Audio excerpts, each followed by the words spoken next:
In this video I'm going to talk about variables and data types that can be assigned to those variables. After that I'm going to talk about arrays and anonymous functions. After that we are going to build this app that allows us to create an array of text values. We can add and delete values at the start or at the end of those via the buttons. I'll show you.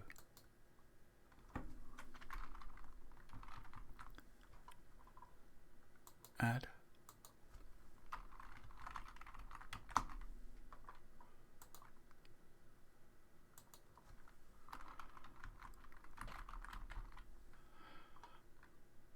Slide to the end.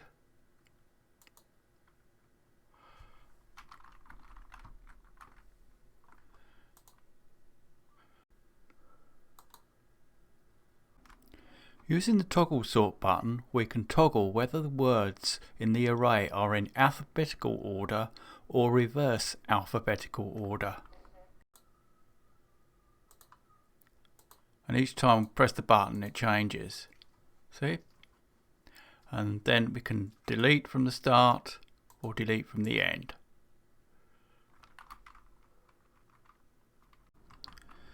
We have already used the const keyword to create constant values, like the following.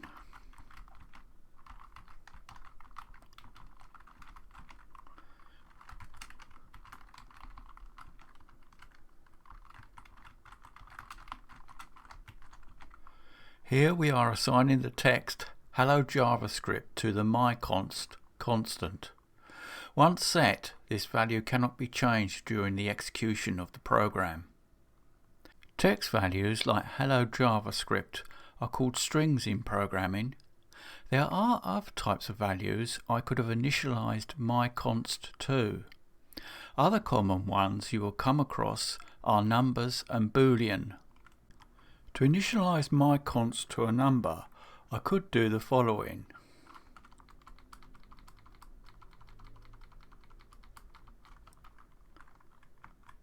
Notice the absence of quotation marks. This is how JavaScript shows you it's a number. If I console log myConst, I get 3 as you expect.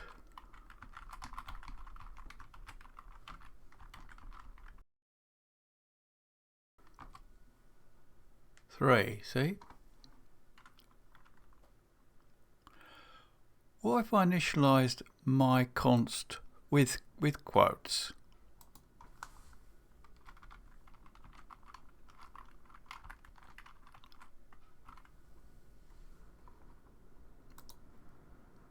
I still get 3.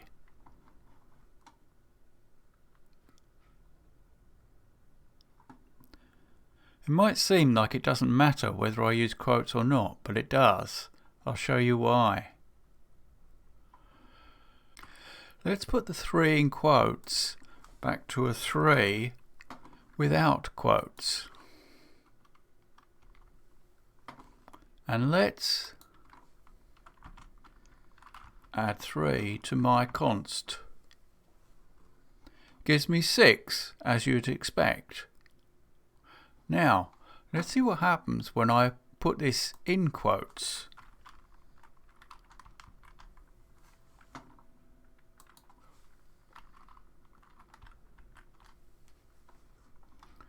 I get 33. This is because myConst takes a string value of 3 and this is a number value, and it assumes that what you want is to concatenate the values, so you get 33. If you want to make myConst a Boolean value, you can assign it true or false. I'll put this back. Make it true. True. Notice that I haven't used quotes again.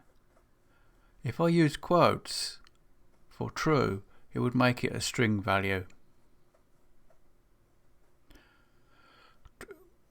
Boolean values are often used in if statements. Let's do an if statement.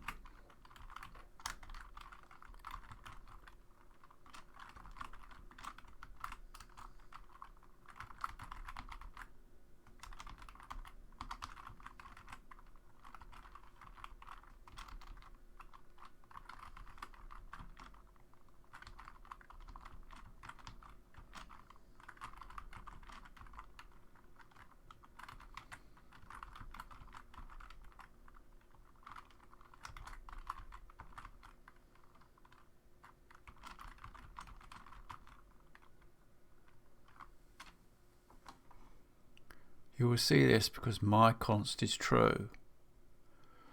If I change this to false, you won't see this.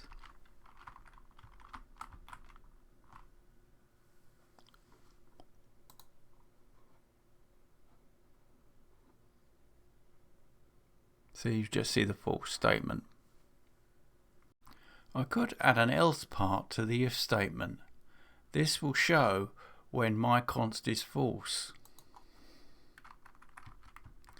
Else. I'll copy this. Control C.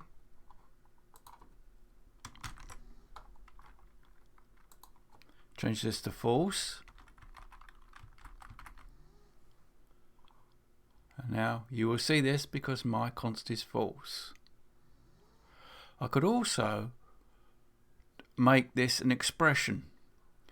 The value in the parentheses is either a variable or an expression.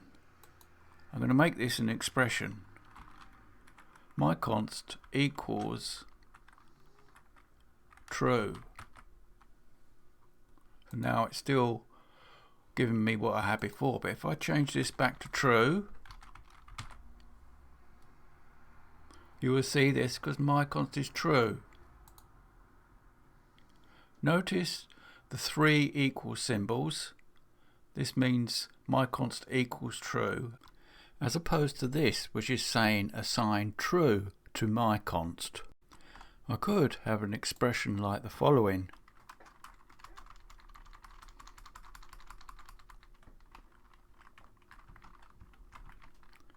Two is less than 3,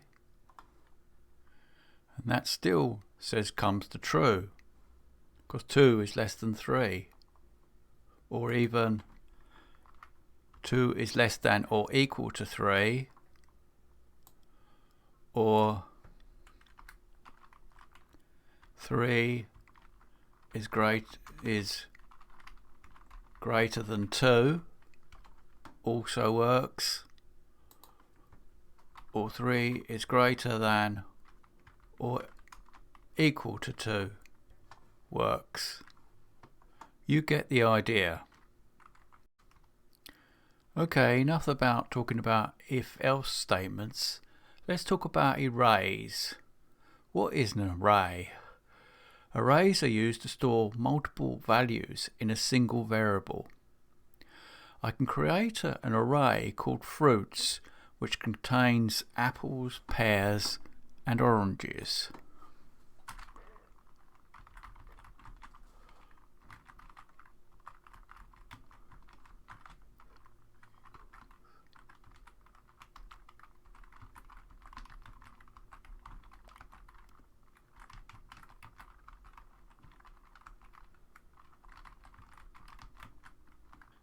Each item in the array is given an index number starting from 0. So that would be apples would be 0, pears would be 1, oranges would be 2. I can console log the values out. So fruits 0 gives me apples.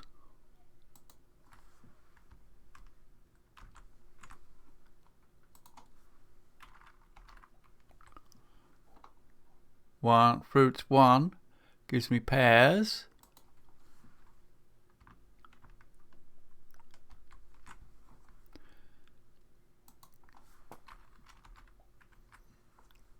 Fruits 2 gives me oranges.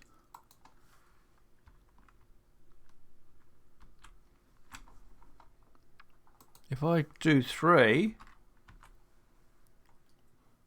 I get undefined because I've gone out of range. There's only 3 items in the fruits array.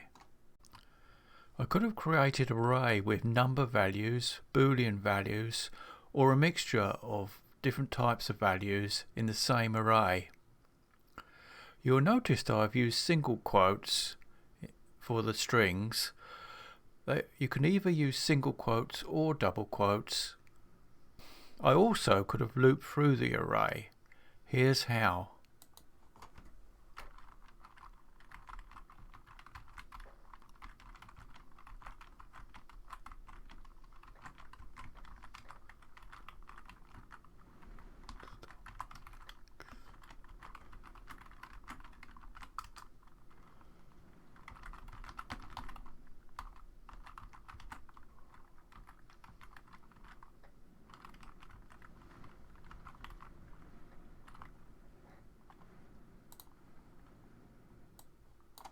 I'll comment this out.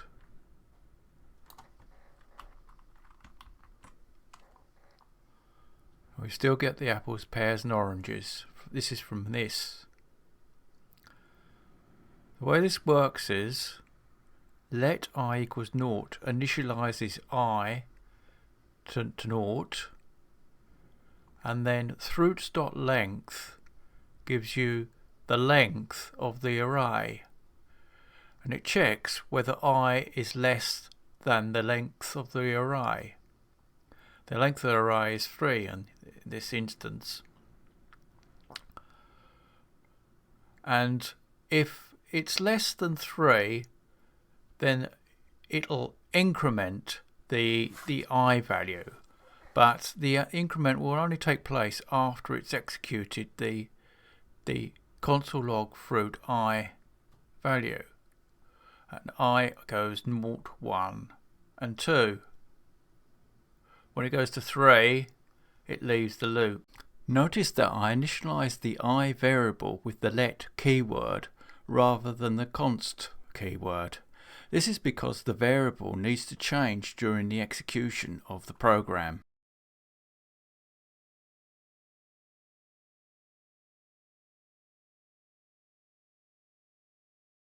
I could have done the increment a different way.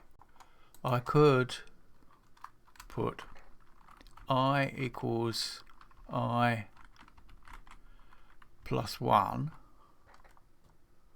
and then got rid of this. I've still got the same thing. Nowadays we have a forEach loop in which you don't have to create a variable for the index.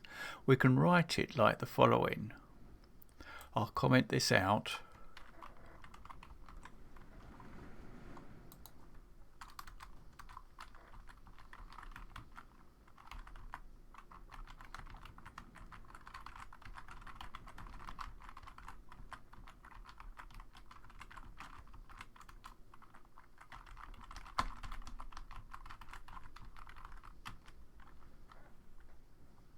See, we have the same thing.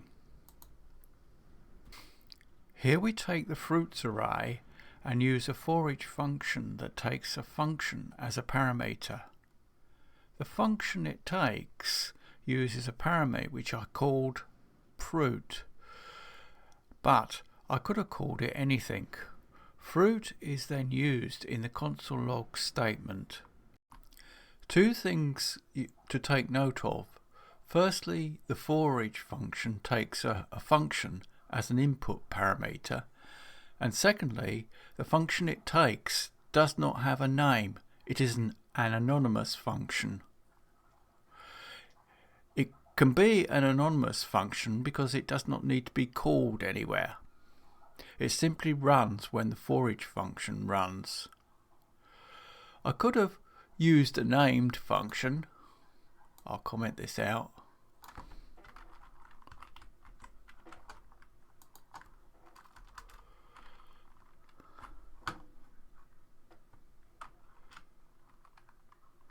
Could have created a function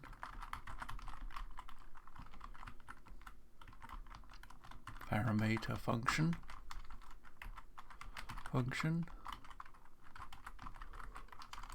fruit as the input parameter, console log fruit,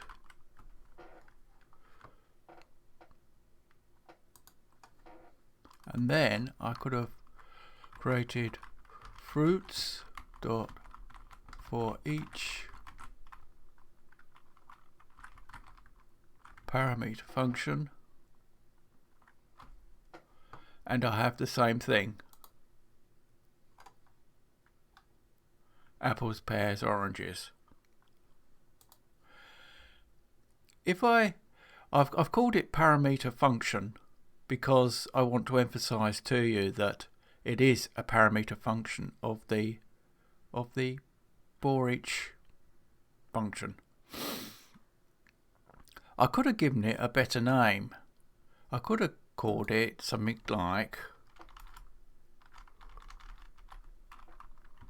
show each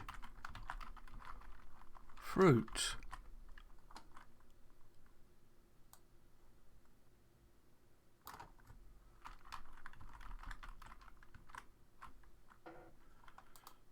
And now, look how well that reads. It reads like an English statement. Fruits for each, show each fruit.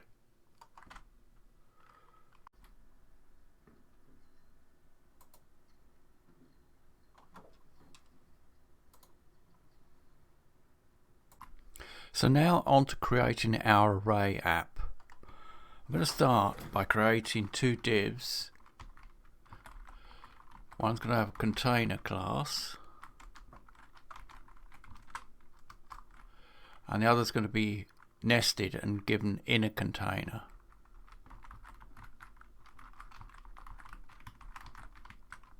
Class. And I'm going to set some styles for these.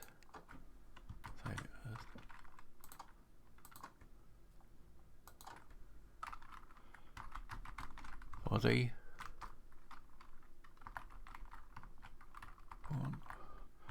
family, sans serif, Helvetica sans serif,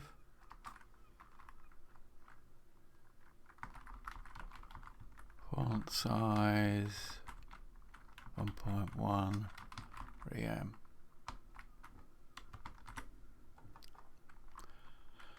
Set the container to display flex.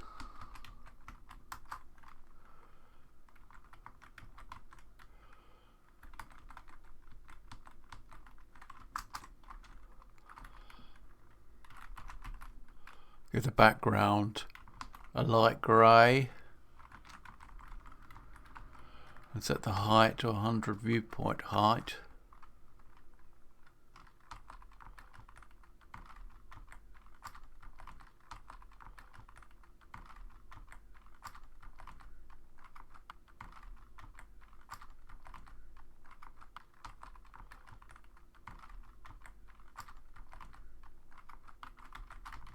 And center everything.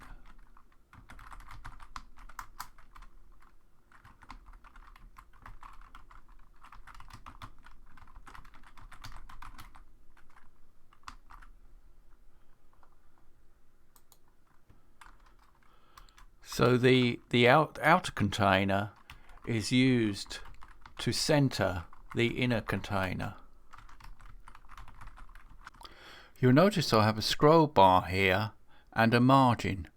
I can fix that by putting margin 0 to 0 in the body. See, and now it's gone away. Going to make the inner container display flex as well.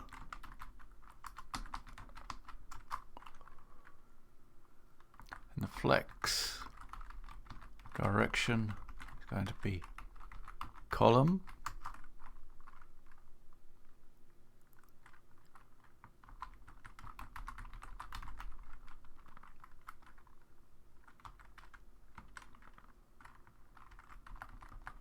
Set the background to white.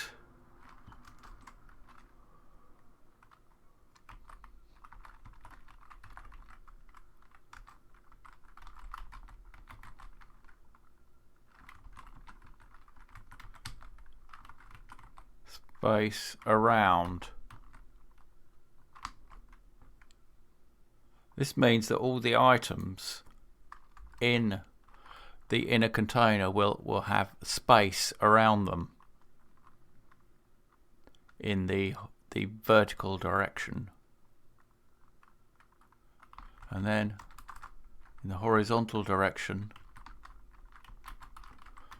I'm going to center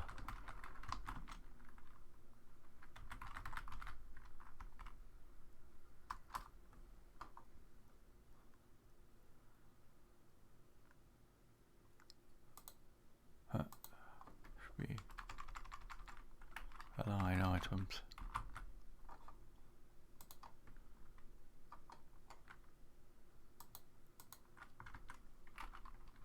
Give it some padding, 20px, and then minimum height 450px, and minimum width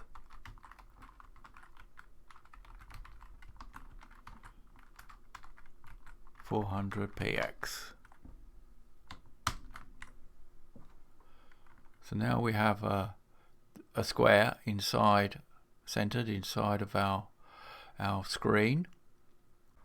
Going back to the slide of our finished app, you can see there's a shadow all around. This is known as a box shadow. The box shadow is made up of an offset in the X or horizontal direction, an offset in the Y or vertical direction, a blur radius which gives you the amount the shadow fades to nothing, a spread radius which gives you the width of the blur. On the top button in the slide, the X offset is set to -50px, so the shadow appears on the left. On the next button, the X offset is set to 50px, so the shadow appears on the right of the button. On the next button, the Y offset is set to -50px, so the shadow appears above the button. On the last button, the Y offset is set to 50px, and the box shadow appears below the button. Getting back to our code, I could have done a box shadow like the following.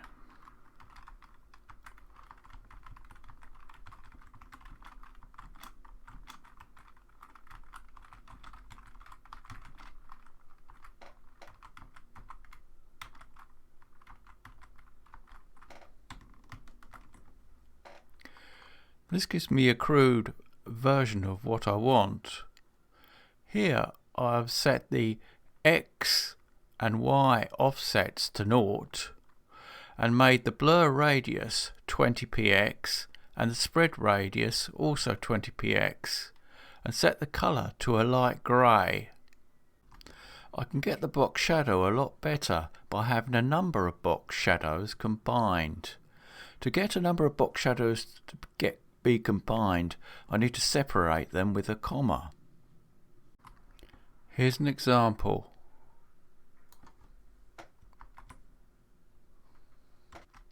How nice is that now?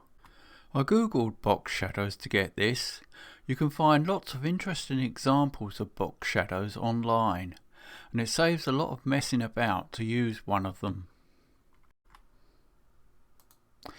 Getting back to the index.html, inside the inner container I'm going to create an h1 tag and give it a name, my array.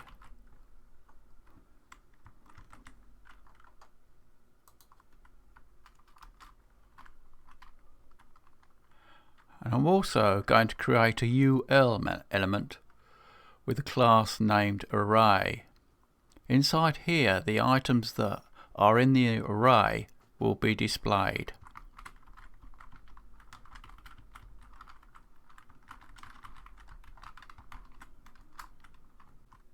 Normally, to create a list, you would have a UL element which acts as a container for the list.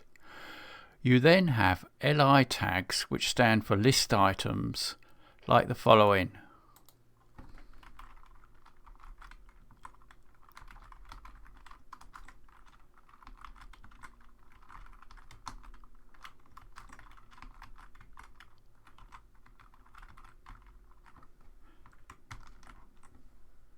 See, like so. I could change the UL element for an OL element. This stands for ordered list.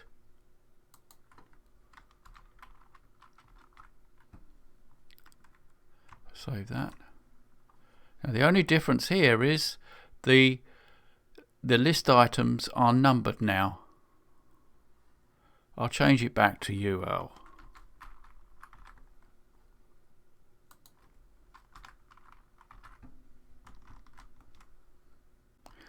We will be using JavaScript to create the LI items, so I'm going to delete these.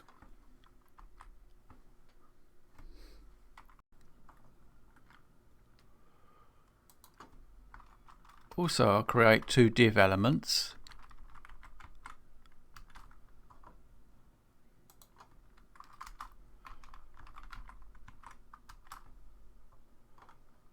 And inside this first div, I create a form.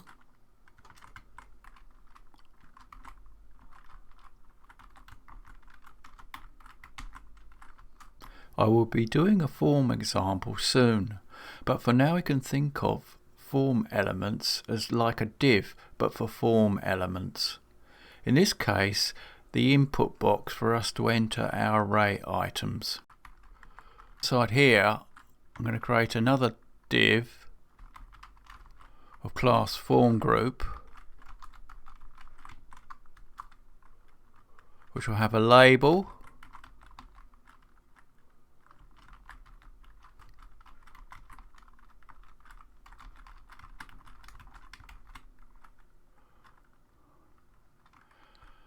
the label will have add to array,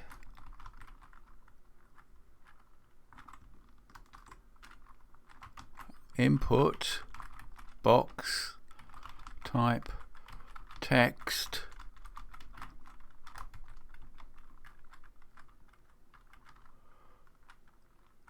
and an ID equals value ID.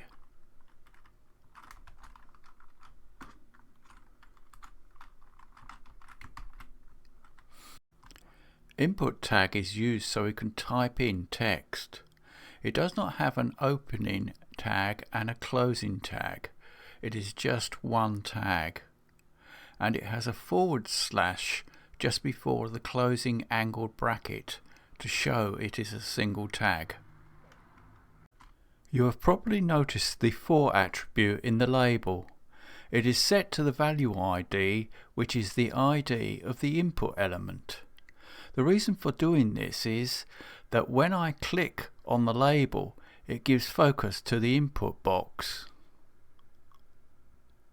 See? Below the form, I'm going to create a couple of buttons.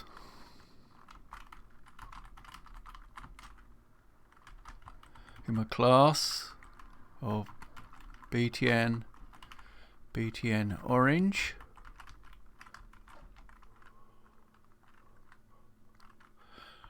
and on click, create a click function, add to start,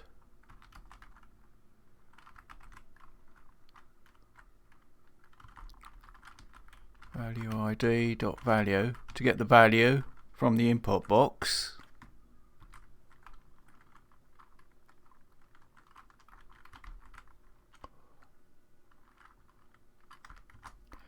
Add to start.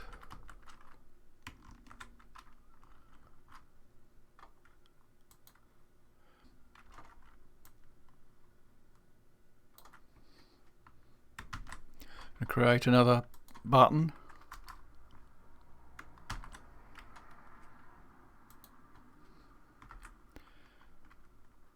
Add to end.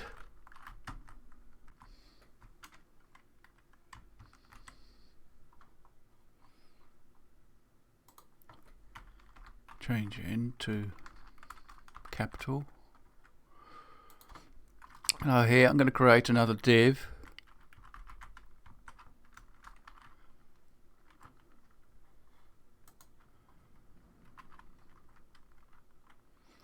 A couple more buttons.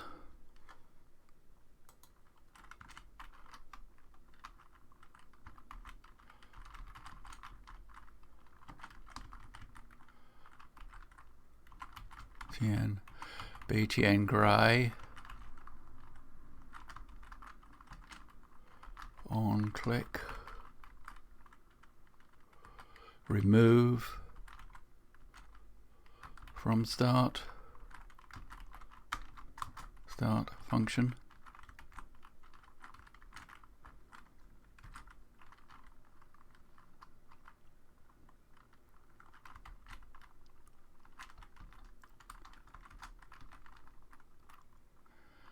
Delete from start.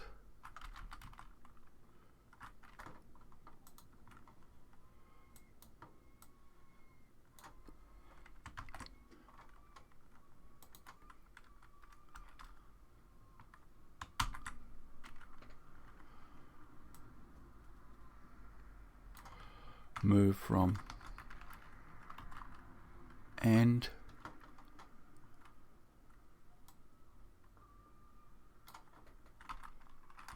End. Delete from end. Right, below this div I'm going to create another button for the toggle sort. Click equals toggle sort.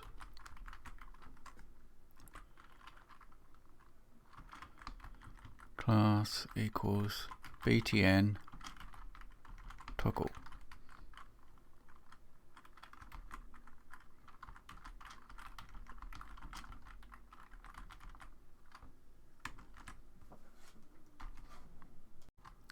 So now we need to do some more styling.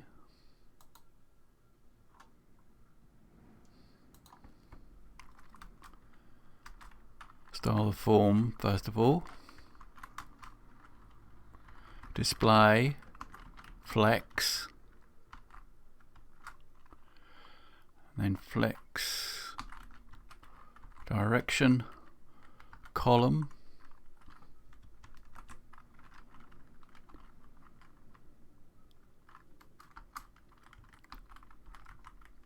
line, items, center,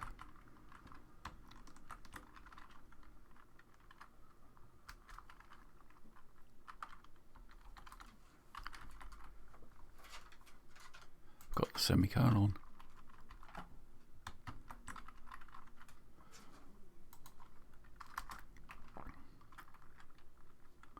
Height,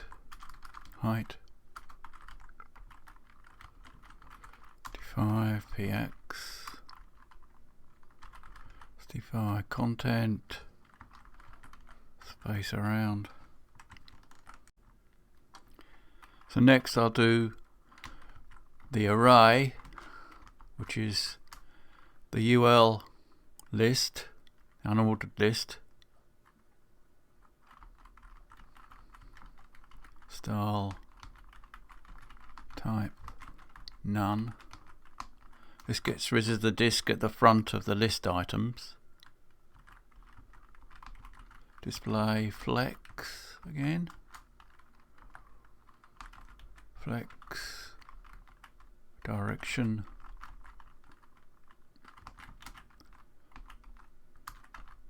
Column. Padding. Node. So this will mean the list has the items one after the other in a stack, and the padding, there'll be no padding around it. Next dot form group. display flex again, height 60px, flex direction column, align items, flex start,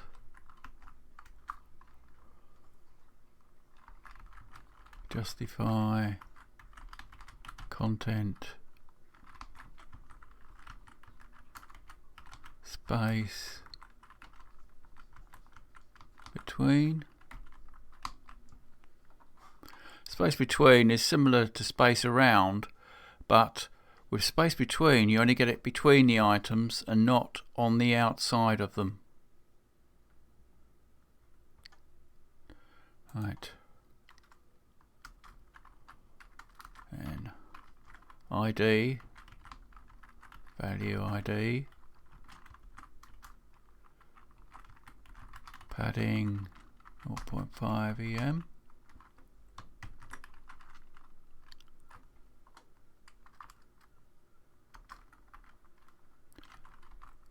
Border 1px, solid hash FBA 9 2C,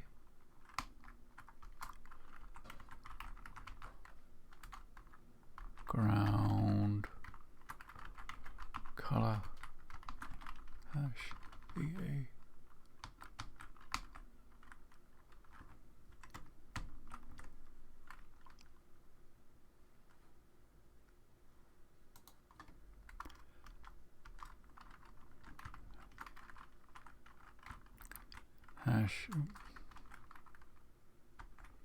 hash value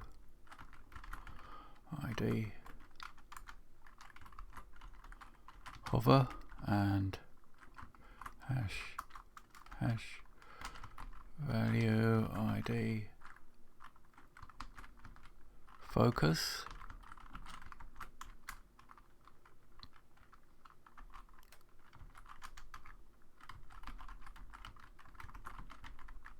none, background color hash 4D4D4. So now when I hover over that, you see, changes color. If I focus, it does too.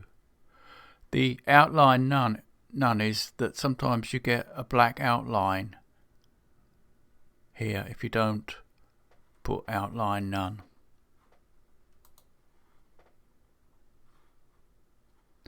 Okay, so now onto the buttons.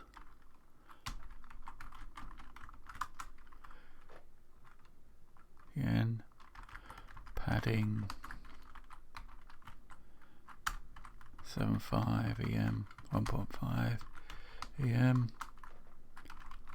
border none,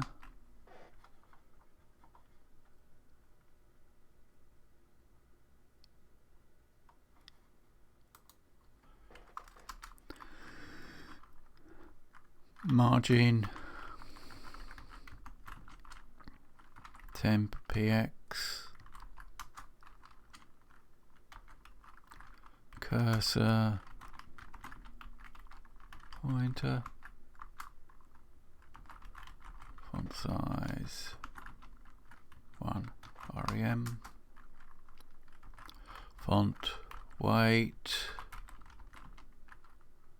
bold,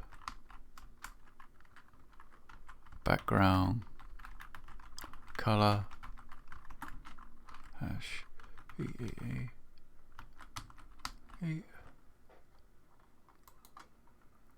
btn dot btn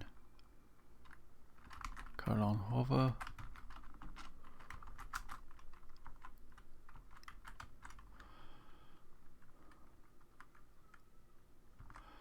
D4, D4, D4.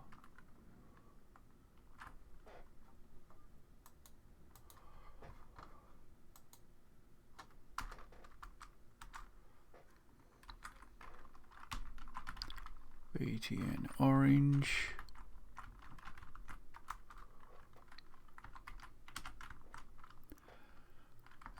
FB, BA. 9 to C. Color hash F.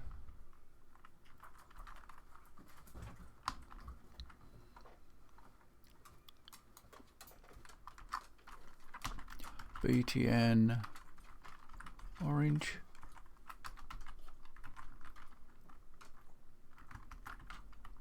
Hover.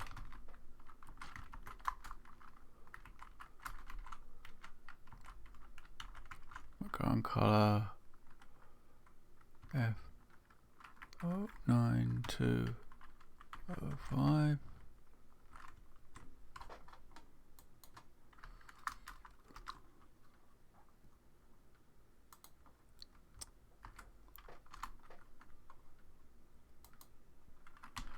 BTN grey, hover, hover.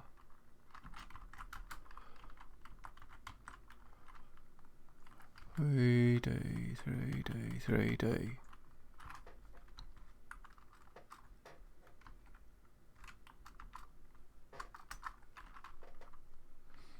Dot toggle.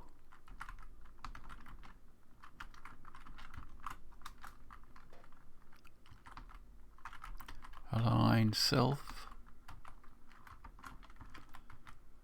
Stretch. Okay. With a line item, you use it on the parent container and it causes the items within the parent to align. With align self, you align the element itself. In this case, dot toggle, and I'm causing it to stretch. This needs to be a colon.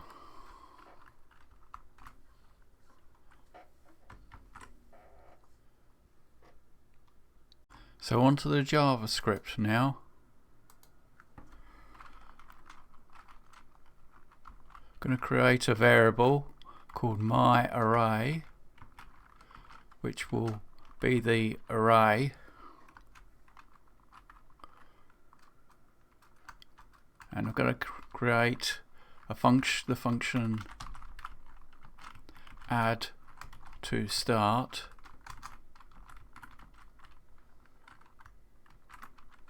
Take a parameter, new value,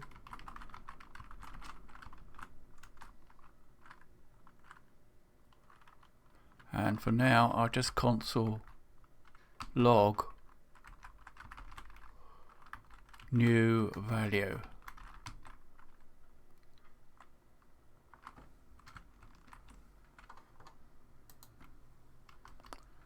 Get the console up, and then add item. Hello will do, and click add to start. Hello.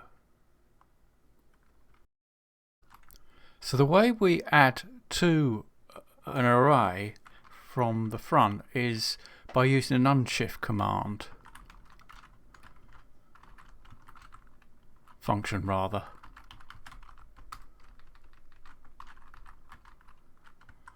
Shift new value.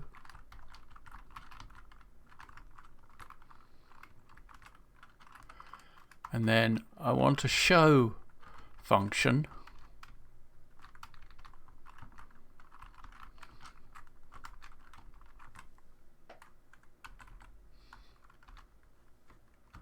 To show it,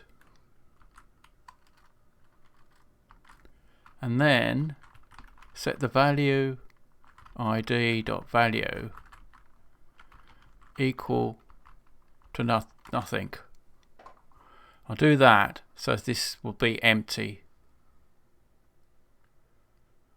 So the next thing to do is to create the show function. Show. Before I create the show function though, I'm going to have to create a reference to the value ID and the array class.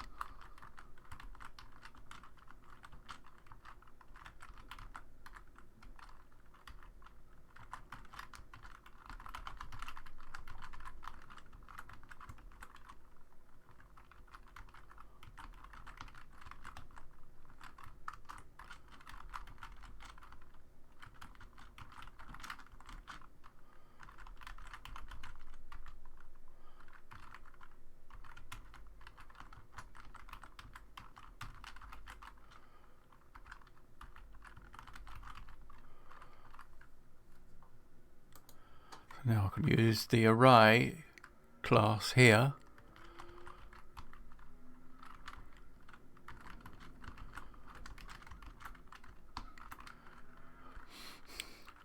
I'll set what's inside it to nothing first of all. And then I'm going to use an if statement. If my array dot length equals 0, then I want to set the array dot inner HTML equal to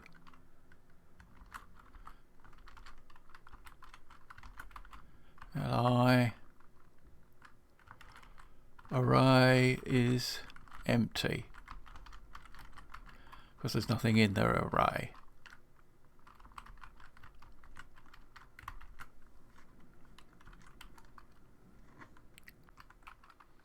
Else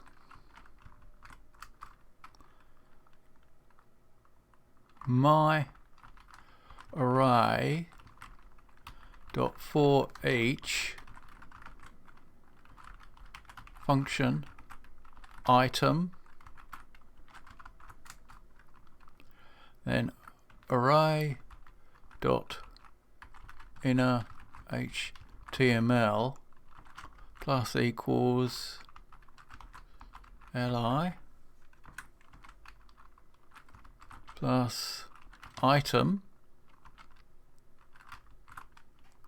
plus /i. So this will take each item that's in the my array and then it'll create a list item for each one.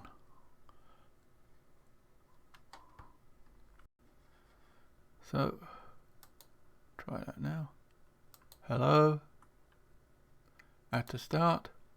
Hello. And if I reset, it's gone. Now to add to end, I'll copy this function. C.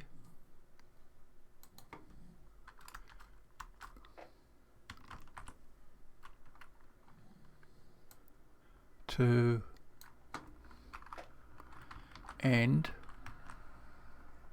I need this to be a push rather than an unshift. So that's push, Control S. So try that. Hello, add to item. Now, goodbye, add to end. And it's gone to the end. And do something else. Hey, add to start, and that's gone to the start. Right, the next function is remove from start.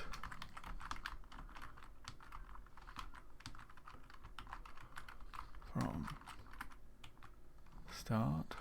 Have no parameters to pass, and we need to use the shift command to remove from the start,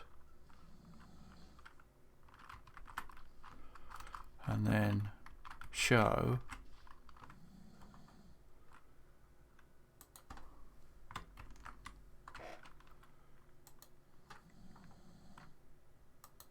Hello, add to start, goodbye, add to start, and then delete from start, and it's deleted from the start, right? So for remove from end, I'll copy this.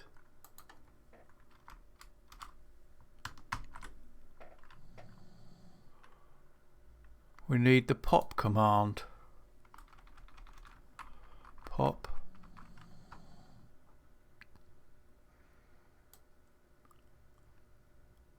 Change that to end. Yes. Hello, add to start. Goodbye, add to start. Hey, add to start. Delete from end, it's gone from end. Delete from start. It's got deleted from start.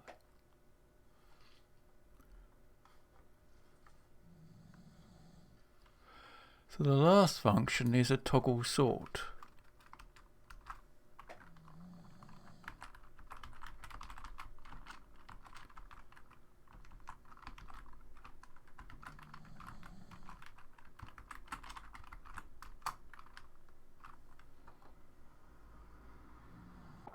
Before I can do the toggle sort, I need to create a variable called alphabet.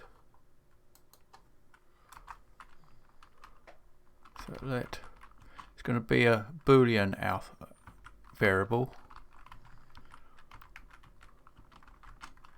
So it's false.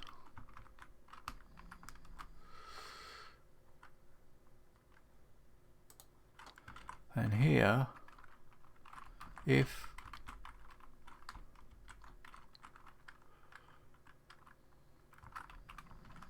alphabet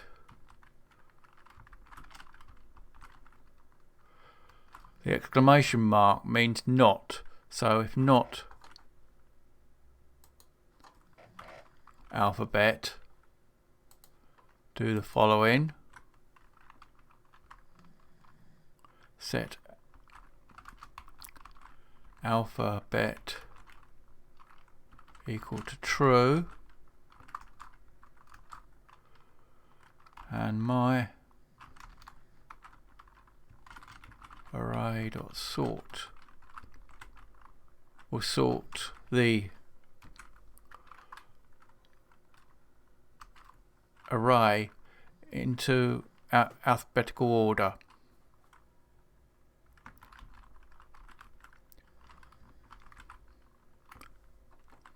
And then show to show it.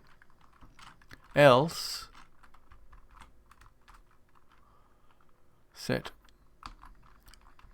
alphabet equal to false, and then my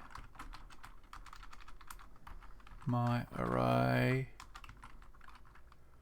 dot sort dot reverse to reverse sort it, and then show it. Try that. Hello, to start, goodbye, to end, hey,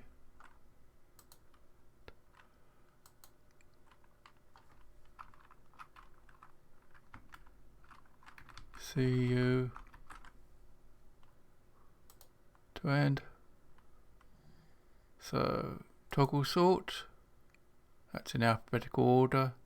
Toggle sort again, reverse alphabetical order, toggle again. Delete from start, delete from end. One last problem. When I click the reset, it should say that the array is empty. To get over that,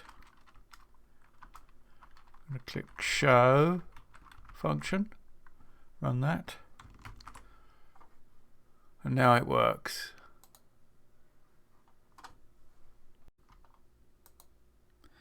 That's it for this video. If you enjoyed this video, make sure you subscribe for more.